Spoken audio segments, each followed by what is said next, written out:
Hi, hey, y'all, and welcome to another story time brought to you by ABC Read and ABC Learn, in which we are here to help you develop and nurture that love of reading in every child as well as every adult. How are you all doing out there today, evening, whatever time of day it is, wherever you are around the globe? I hope that you all are doing splendid. All right. And I hope that you all have read or you're planning to read for at least 30 minutes, y'all. That was up. That's how we're doing it. That's how we're doing it. And before we get started with our chapter, just briefly, just reminding you guys the benefits of reading aloud. Reading aloud helps you to have great conversation starters with your family, with your friends. Okay, you guys, if you want to, you can start a book club, and just everybody in that book club take turns reading a chapter of a book, and those types of things really, they bring families together. They bring people together under the banner of literacy, which is something that we all need to do more of. And I start with myself first and foremost, all right? Because I know we are battling these, okay? These are phones, the computers, the tablets, all these different devices, the TV, okay? So, and even though with technology, just like right now, you're able to listen to stories being read aloud. So that is one of the benefits, obviously, of technology. So if we're using it for good, then good will come out of it, all right? So with that being said, I'm gonna go ahead and get started with chapter 3, all right? I've been reading out of this book here, Fish in a Tree, by Linda Mullally Hunt. And we have got introduced to Allie. And if you've already listened, and hopefully you have, if you have not, please go back and listen to chapter 1 and chapter 2. And basically we've got an introduction to Allie. She is a student who is struggling with reading. And this is something that, it bothers her, it pains her. And one thing that I definitely can say so far about this book, you will begin to develop empathy and sympathy, because when you're reading about Allie and you're seeing the different struggles that she's having when it comes to reading, and the different mistakes that she's making because she is lacking in these reading skills, that right there, is it speaks to you. It speaks to your heart. Makes you really feel for those people who are struggling with reading. And just as a reminder, like I said, for you young people out there, as well as the adults out there, when you are struggling with reading, one of the ways to help you with that is listening to read aloud. So on a computer, on your tablets, if you have, different platforms where they have audiobooks, please do that in your cars, all of those different places. All right. So bam, that's where we at. And I'm going to go ahead and read chapter 3. And chapter 3 is titled, Never Up to Me. Leaning against the wall in the hallway, I stayed quiet. Some little kids walked by, reminding me that I'm in 6th grade, the highest grade in this school. But I feel like a baby. Allie, do you have anything to say? Mrs. Silver asks. I'm afraid to open my mouth because sometimes things just come out that get me in more trouble.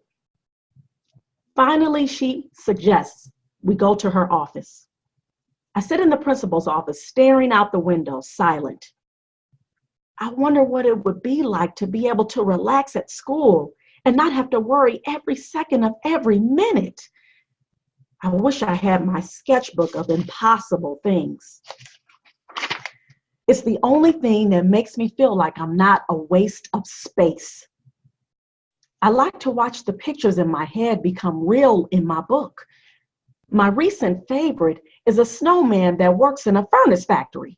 And then I decide that the craziest, strangest, most unbelievable thing I could ever draw is me doing something right. Mrs. Silver's sigh brings me back to reality.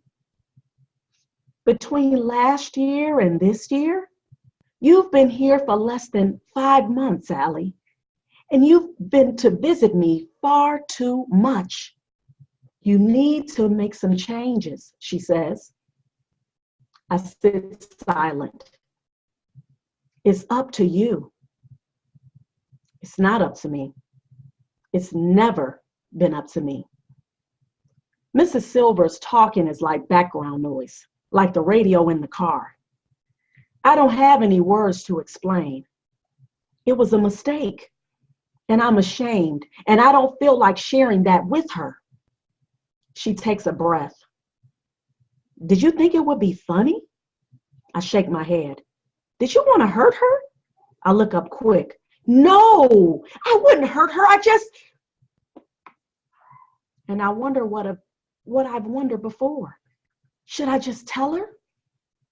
It's like my chair is over a trap door and there's a button to drop myself. I want to, but I'm afraid. I look up at her, looking at me all disappointed again. And I think there's no use. They already think I'm a pain. So why add dumb to their list? It's not like they can help anyway. How can you cure dumb?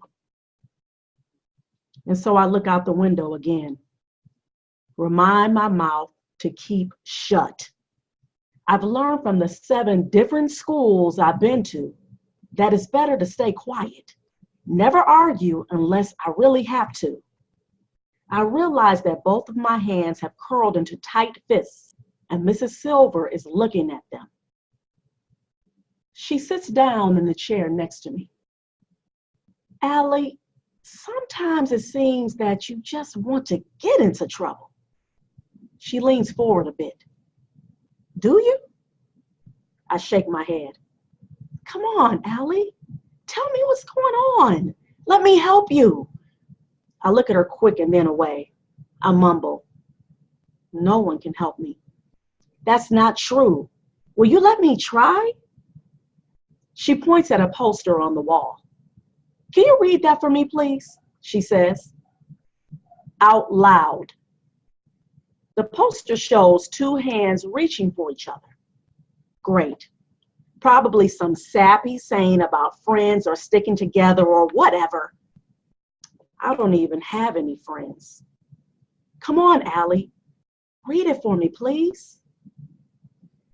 The letters on the poster look like black beetles marching across the wall. I could probably figure out most of them out, but I need a lot of time. And when I'm nervous, forget it. My brain goes blank like an Etch-a-Sketch, turned upside down and shaken, gray and empty. Well, what does it say? She asks again. I don't need to read it to you. I get it, I say, trying to bluff, staring her dead in the eyes. Believe me, I know all about it already. I don't know about that, kiddo. I think you may need to work on it a bit. Now, I wish I knew what the poster said. I don't look at it, though.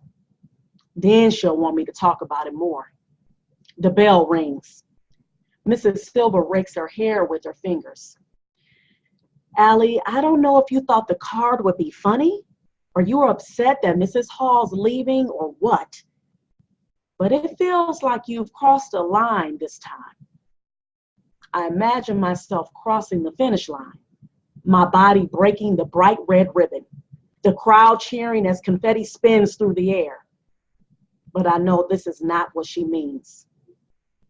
As of Monday, your new teacher will be Mr. Daniels. Let's try to avoid any negative consequences, okay? I think about how me avoiding consequences would be like the rain avoiding the sky. She waves me out, and as I stand, I look at that poster again. I wish I knew what it was I should learn, because I know that I should know a lot more than I do. She sighs as I leave her office, and I know she's tired of me. Even I'm tired of me. As I run from the office, the hallways are filling with kids. I head back to my classroom to apologize to Mrs. Hall before the buses leave. I run up behind her, tap her on the shoulder. When she turns and looks at me, her face goes sad before straightening out. I stand there thinking how sorry I am, hoping she doesn't think I'd wish anything bad on her baby. But I can't find the words. My mind does the etch and sketch thing. Blank. What is it, Allie? She finally asks. She puts her hands on her big belly like she needs to protect it. I turn and run out of the room, down the hall and out of the front door. The buses are pulling away without me. But that's the way it should be, I guess. I deserve to walk all that long way, and all by myself.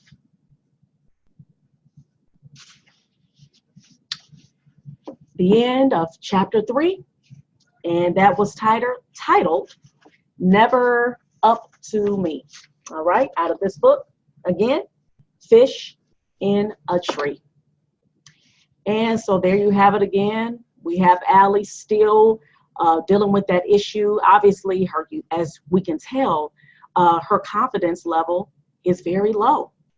You know, she's dealing with low self-esteem, and that is directly related to the fact that she's struggling with reading. And she's trying her best to hide it. And just like we found out, she's in 6th grade. So I hope you guys, again, I hope you guys are enjoying this book as much as I am, and also learning from this book. And again, you know, reading stories like this helps to help you to develop more empathy and sympathy, because of the fact that these are issues that you may be dealing with if you're listening to these read alouds, or you may know someone who's dealing with these issues. And I'm hoping that you all will gain some type of insight into how to either get help for yourself or to help somebody else. All right. So you guys, you all take care, and remember to keep reading for at least 30 minutes a day. And please like, subscribe, and share our videos. And leave us some comments in the comment section below. Let me know how you think these read alouds are going. If you like them, please let me know. Tell me that you enjoy the readings, or if you're saying, you know what, I didn't really like that one. That one seemed kind of corny, or, you didn't do so well on that one. Let me know, because I want to try to improve and get better and better, because we are here trying to help each other get better and do more reading, y'all. We're part of the reading family. This is a reading revolution. You feel me? You heard? All right, I'm done, y'all. Take care and have a beautiful rest of your day. Peace, reading family.